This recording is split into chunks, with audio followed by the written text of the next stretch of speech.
Hey, welcome to my channel. My name is Alexandria. You can find me on Instagram at the Millennial Nursepreneur, and I'm going to be talking about the different article types that you can write as a health content freelance writer. If you like what you hear, please subscribe to this channel for more content. Okay, so as always, I write notes. Y'all gonna find out about me real quick. I write notes so I don't forget nothing. So I'm gonna go over 8 different article types. I think that's plenty for you guys. And then please do your own due diligence and research on these different types of articles. So the first one that I'm gonna talk about is evergreen articles. These are those articles that really they give the same content, they convey the same message, but it's spruced up every once in a while, like maybe every year or every 6 months or every 2 years. And really the point of that is to drive new traffic back to that article about the same topic. So for example, I have a client where I write a lot of evergreen articles, and one of those articles that I wrote this year was about how to lower your cholesterol. And so the content hasn't really changed, right? But the client, because they are consumer facing and they want, to drive more traffic to their website, they want to update these articles typically every year. So I wrote from scratch an article on how to lower your cholesterol, your blood cholesterol. But obviously there was an article before that. They took it down and started fresh with a new one. So again, these are evergreen articles. These are those everyday articles talking about different medical conditions and signs and symptoms and how to lower or prevent your risk of, or how to live with, or how to best manage at home these specific medical conditions. You can also find evergreen articles on topics that we've all looked for: how to lose weight, how to gain muscle mass, those everyday things that we sometimes struggle with. And I do want to make sure that I say that I started out as a content writer, writing specifically evergreen articles because they are a little bit easier to write, and because they don't necessarily require a subject matter expert for you to interview, like a physician or a pharmacist or some other licensed healthcare professional that clients may want for other types of articles. Next article are feature stories. This is another fan favorite, at least for me, because a feature is going a little bit deeper into a specific topic. So for example, I have a background in research or researching racism and discrimination in Black women and how that impacts heart health and mental health. And I actually wrote a feature story on racism in nursing. And what I loved about that article and writing any type of feature story is that there's really no rule book. When you're writing an evergreen article, it follows a very standard format. You have to talk about what the medical condition is. If it's a medical condition evergreen article that you're writing, you have to talk about what the medical condition is. You have to talk about the causes. You have to talk about risk factors. You have to talk about diagnosis and treatment and related conditions and living with that condition. But with feature stories, whatever your subject matter expert gives you for content, you take that and you create these themes around that content and really base your story off of the themes that are coming from that subject matter expert. And so feature articles, they just give a better look into how someone may be living with or managing some type of condition or some type of disease or scenario. I love feature stories. Okay, so another article type, opinion pieces.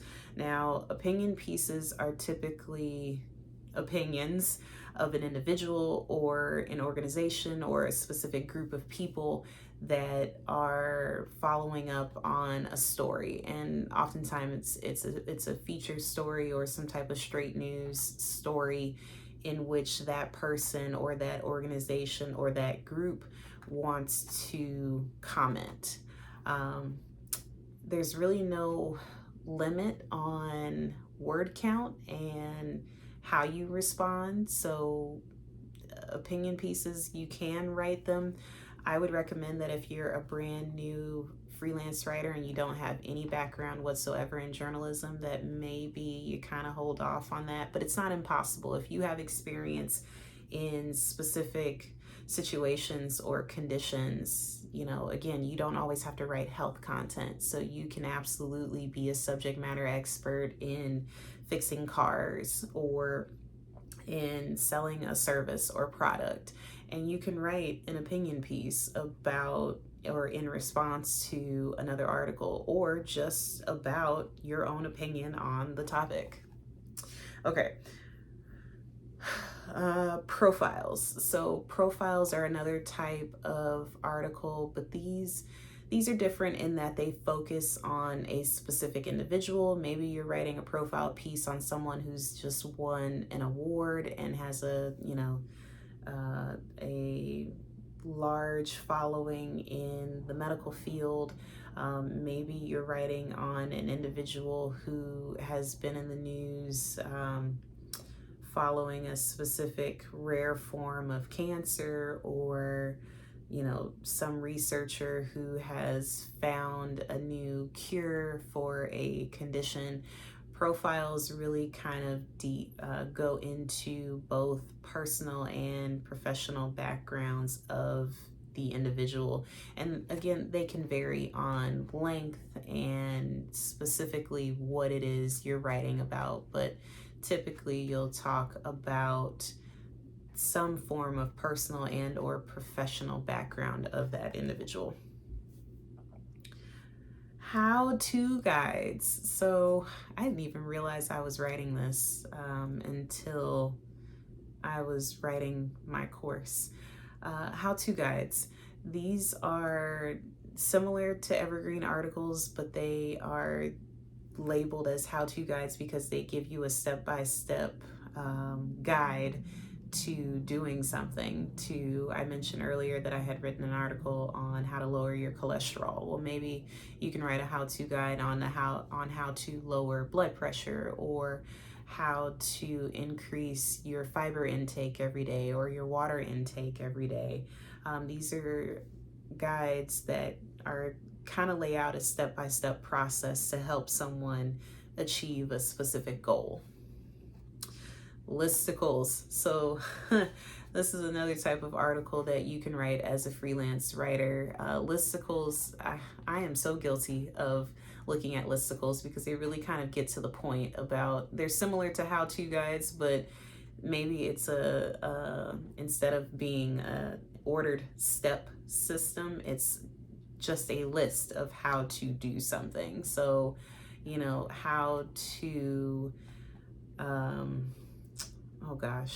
how to lower your blood pressure, for example. It may, instead of a step-by-step guide on how to track your blood pressure, maybe you're looking at all these different ways that you can lower your blood pressure, things like exercising and diet and managing your stress. It's just that, a list of how to do something.